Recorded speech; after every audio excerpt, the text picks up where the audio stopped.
오늘 마가복음 12장 13절로 27절까지의 말씀을 통하여서 산자의 하나님이라는 제목으로 마가복음 강의 말씀 이어서 나눠보도록 하겠습니다. 함께 읽은 본문에는 이스라엘의 종교 지도자들과 더불어서 예수님께서 대화를 이어가시는 두 번의 이 사건이 등장합니다. 13절부터는 세금 문제를 가지고 예수님께 나와 일련의 무리들이 대화를 이어가는 것이 등장하고요. 18절부터는 부활에 관한 이야기가 등장합니다. 자, 이들이 이렇게 적극적으로 예수님께 나아오게 된 계기가 바로 앞서 성전에서 매매하는 자들을 예수님이 내어 쫓으신 그 행동에서 비롯됩니다. 예수님께서 성전에서 매매하는 자들을 내어 쫓으신 후에 다음날 성전으로 다시 가시자마자 이스라엘의 종교 지도자들이 나와서 당신이 무슨 권위로 이런 일을 하느냐라고 따져 물어봅니다. 이 말의 의미는 그들 종교 지도자들의 눈에는 예수라는 이가 이와 같이 행동을 하는 이유가 아무런 이유가 없고 그런 권위도 없다라는 입장에서 이런 이야기를 이어오는 것입니다. 여기 권위라는 말은 다스림과 통치와 관련된 특권을 의미하는 단어입니다. 지금 예수님께 나온 자들은 대제사장들과 서기관들과 장로들입니다. 즉 그들은 예수님과는 달리 백성들을 대표하고 이끄는 지도자들이라는 겁니다. 그래서 그들이 백성들을 다스리고 통치할 특권이 있다라는 것이죠. 말씀을 해석하고 적용하고 백성들의 삶 가운데 종교 행위 안에서 얼마든지 그들을 이끌고 조정할 수 있는 인물들이었다라는 거예요. 그에 반해 그들이 볼 때는 예수님 그렇지 못하다라는 것이죠. 그런데 언제나 그렇듯 죄인들의 특권의식은요, 타인을 위한 것이 아닌 자신만을 위한 지독한 이기심의 발로입니다. 이스라엘 왕정 제도가 그러했고요. 지금 예수님 앞에 서 있는 당시의 종교 지도자들도 같습니다. 이에 예수님께서는요, 열매 없는 이롭지 못한 종교 행위에 대해서 말씀을 하시는데 그들의 썩은 부분, 그 뿌리들을 고쳐주실 것에 대해서 말씀을 하셨습니다. 우리가 이것을 이미 살펴보았죠. 바로 무화과 나무가 그 뿌리부터 말랐던 사건과 더불어서 12장에 등장하는 포도원 농부의 비유를 통해서 말씀하셨습니다. 이것은 사람들이 할 수 없는 것, 하지 않는 일이기에 그들 죄인들의 눈에는 놀라운 것이다 라고 말씀을 드렸습니다. 그래서 12장 11절에 놀랍다라는 이 말은 경의와 경탄을 의미하는 상식에서 벗어난 놀라운 일로 이것을 듣고 경험하는 이에게 충격으로 다가올 것까지 가리키는 그런 의미의 단어입니다. 그렇습니다. 창조주가 피조물이 되어서 하실 일, 우리를 위해 십자가 지시는 그 사역은요, 죄인의 방식으로는 도저히 이해할 수 없으며 또 할 수도 없는, 따라할 수도 없는 그런 일입니다. 때문에 이것이 복음이요, 은혜입니다. 본문 13절부터 17절에는요, 또 다른 논란이 있습니다. 예수님을 시험하고자 또 다른 종교 지도자들이 찾아와서 세금 문제를 거론하는데 배경을 조금 설명드리자면 당시 로마의 지배를 받고 있던 이스라엘 백성들은요, 성인이 되면 인두세라는 것을 내야 했습니다. 남자는 14세부터 65세까지 이것을 내었고요. 여자는 12세부터 65세까지 내었는데 각각 1데나리온을 걷어들여서 이 세금은 바로 로마의 국고로 송금 바로 들어가게 되어 있었습니다. 선민 사상을 가지고 있었던 이스라엘이 당시 종교 지도자들은 특별히 이 세금을 내는 것이 옳은가 옳지 못한가 그들 사이에도 첨예하게 대립되어서 매우 민감한 상황이었습니다. 이 민감한 상황을 가지고 그들 안에서도 해결하지 못한 이 문제를 가지고 지금 예수님을 시험하고자 하고 있는 거예요. 13절에 책 잡으려 하여 라고 번역된 이 단어는요, 어떤 의미의 단어냐면 사냥을 하다, 덫을 놓다 라는 의미의 단어입니다. 그러나 예수님께서는 그들의 계략을 다 다 아시죠. 15절에 그래서 외식함을 아시고 라는 표현이 등장하는데 여기 외식은요 조작된 모습, 즉 연기를 뜻하는 단어예요. 예수님께서는 그들에게 데나리온 한 개를 가져오라 하시죠. 그랬더니 그들이 로마의 화폐에 해당되는 하나의 동전 1데나리온을 가져옵니다. 이 데나리온은요 지금도 화폐 이용하고 있는 어떤 시스템이기도 한데 당시 화폐에는 그 로마 통치자의 얼굴과 글이 새겨져 있었습니다. 자, 이런 화폐를 사용한다라는 것은 곧 어떤 의미입니까? 그 화폐를 사용함으로 이 화폐를 주조한 통치자에 대한 어떤 권위를 인정하는 것이 되는 것이죠. 그래서 종교지도자들은요 자신들에게 스스로 이렇게 빠진 격이 됩니다. 어떤 이야기냐면, 어떤 말씀이냐면 이 대화의 핵심에 권위 문제가 있는 거예요. 앞서 너가 어떤 권위로 이런 일을 하느냐라고 했던 것 같아요. 그들은 하나님의 선민으로 로마의 권위는 인정할 수 없다 혹은 인정할 수 있다 이렇게 논쟁을 하고 있었단 말이에요. 그리고 이 첨예하게 대립된 사상이 하나로 귀결되지 못하고 있었단 말이에요. 그런데 실상 삶 가운데 로마의 화폐는 사용함으로 정작 그들은 권위에 대해서 인정을 하고 있는 오류를 범하고 있다는 거예요. 예수님은 이런 지혜에 그들은 다시금 놀라게 되고 충격을 빠지는 거예요. 이것에 대해서 지적하고 있는 하나님의 지혜에 대해서 그들은 놀라움을 금치 못하고 충격에 빠지게 되는 거예요. 이제 이어지는 이야기를 통해서 성경은 예수님께서는 그들의 놀람의 이유가 정작 무엇인지에 대해서 지적하고 계시며 또 예수님의 이 말씀을 통하여서 예수님이 사용하는 권위, 하나님께서 그 권위를 사용하시는 모습이 어떤지 우리에게 알려주십니다. 부활이 없다라고 주장하는 사두개인이 찾아와 예수님께 부활해 가는 것을 묻습니다. 이 말은 그들에게 이미 답이 정해져 있다라는 말이 되죠. 부활이 없다고 믿는 자들이 부활에 대해서는 믿어요. 부활에 대해서 질문을 하고 있어요. 그러면 어떤 대답이 나오든 그 결론은 이미 나 있는 거예요. 자, 보겠습니다. 신명기 25장 5절을 보시면 죽은 형제에 대한 의무에 관한 말씀이 등장하는데 이것이 배경이 되어서 이것을 가지고 지금 이들이 나와서 예수님께 부활에 관해서 묻고 있는 거예요. 자, 이 신명기 25장 5절 이하의 말씀의 핵심은요. 죽은 형제의 이름이 끊어지지 않게 하는 거예요. 형제를 위하여 후사를 세우는 것, 이게 핵심인데 이 말씀 자체가 불합리하다라는 것입니다.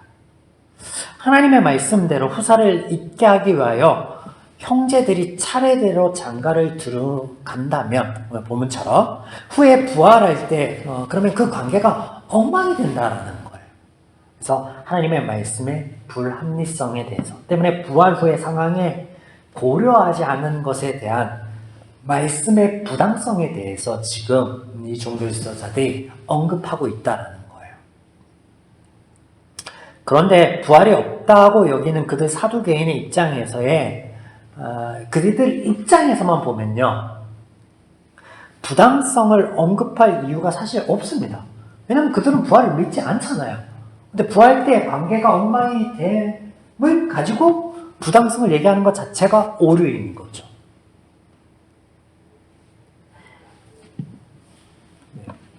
부활이 없다라는 주장 때문에 부활 이후에 일어날 일을 염려해서 부당성에 대해서 얘기하는 것 자체는 오류인데 앞서 세금 문제를 가지고 나온 자들이나 지금 사두개인이 모두 오류투성이다라고 성경은 우리에게 지적하고 있습니다. 보여주고 있습니다. 예수님의 말씀을 성경에 쓰여있는 말씀을 빗대어 말하자면 되지도 않는 연기를 지금 하고 있다는 거예요. 그저 예수님을 책잡기 위한 치졸한 방법으로, 방편으로 일관하고 있음을 보게 됩니다.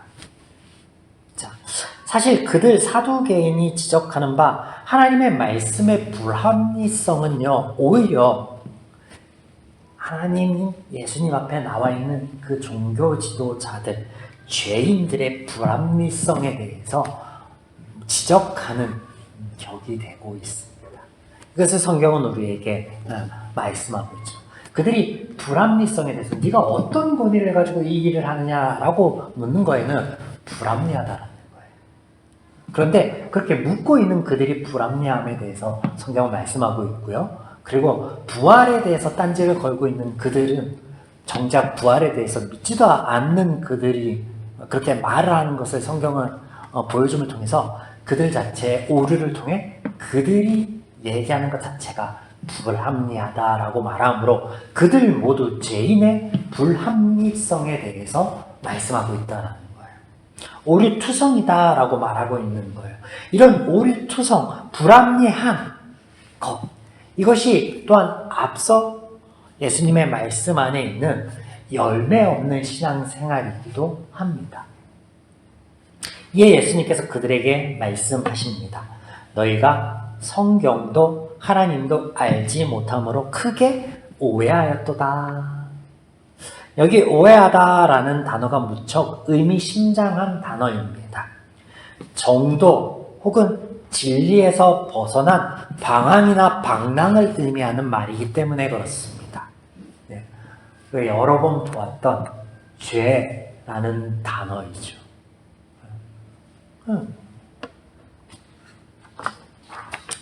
즉 그들의 불합리성, 그들의 열매 없는 신앙생활, 그리고 그들의 잘못된 인도, 그들이 리더라고 하잖아요. 그들의 잘못된 권위의 사용, 이것이 모두 어디에서부터 비롯됐다라는 거예요?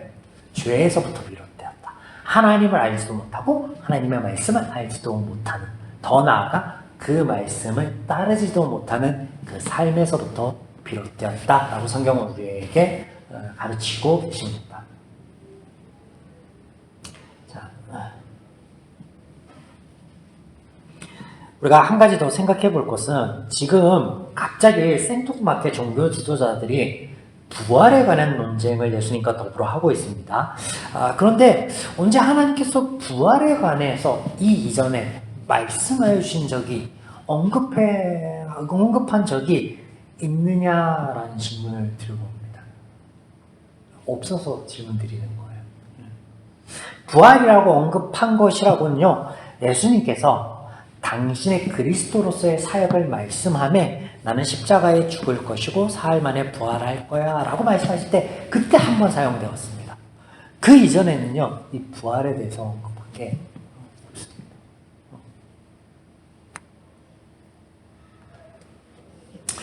예수님의 말씀과 같이 오해하고 있는 거죠. 오해하고 있는 거죠.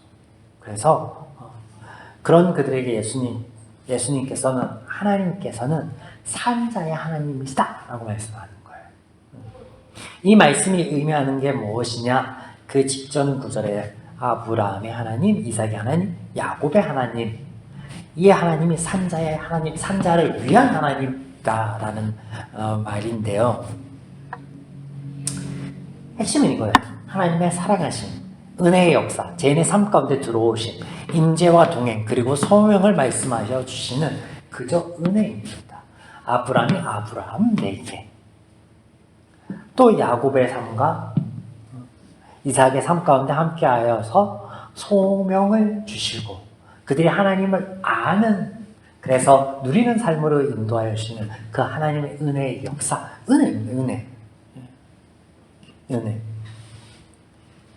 여전히 우리와 동행하시고 함께하여 주시는 하나님, 그리고 그 하나님께서 지금 그들 곁에, 죄인인 그들 곁에 불합리성과 오류와 열매 없는 신앙생활로 점철된 그들 가운데 함께하고 계시다라는 거예요. 그래서 그것 자체가 은혜다라는 거예요. 이것이 복음다라는 것이죠. 그것을 마가복음에서는 우리에게 보여주시고 알려주시고 계십니다. 더불어서 죄인들이 말하는 권위를 정작 가지고 있는 창조주이신 그분께서 이 권위를요, 특권처럼, 그들이 생각하는 특권처럼 사용하시는 게 아니라요, 버려버리십니다. 섬기는 것을 택하신 그 은혜를 통하여서 우리가 알 수 있는 것은 권위를 가지신 분이나 그 권위를 내어 던지고 피조물이 되어주시고 피조물과 같이 되어주시고 피조물을 위해 임재하시고 동행하시고 역사하여 주시는 분으로 우리에게 소개하고 계시다는 거예요. 사랑하는 여러분, 오늘 나는 무슨 권위, 특권으로 하나님께 나아가고 있습니까? 사실 우리가 쉬이 이야기하는 하나님의 자녀된 특권이라는 것은요, 우리에게 있는 것이 아닙니다. 하나님이 버리심으로, 특권을 버리시고 그 생명을 버리심으로 우리에게 주어주신 거예요. 그저 하나님의 은혜입니다. 우리가 아닌 하나님께서 우리의 인생 가운데 찾아오시어 우리의 아픔과 문제 앞에 귀 기울이고 계신 그 은혜 때문입니다. 우리가 이런 하나님의 은혜를 모르고 성경 말씀을 모르면 그들 종교 지도자들처럼 하나님께 나아오는 우리의 바람이 연기일 수밖에 없습니다. 그저 내 요청을 하나님께서 들어주셨으면 하는 수단으로서의 신앙생활로밖에 이어갈 수 없습니다. 그것을 연기다, 열매 없는 신앙생활이다 라고 오늘 우리에게 말씀하십니다. 그렇다면 우리가 어떻게 해야 될까요? 오직 하나님을 알고 성경을 알고 그 하나님의 은혜의 역사에 오롯이 기대야겠죠. 저와 여러분이 오직 하나님을 알고 성경을 알아 그 은혜를 우리 삶 가운데 누려 나아가기를 주님의 이름으로 간절히 축원드립니다.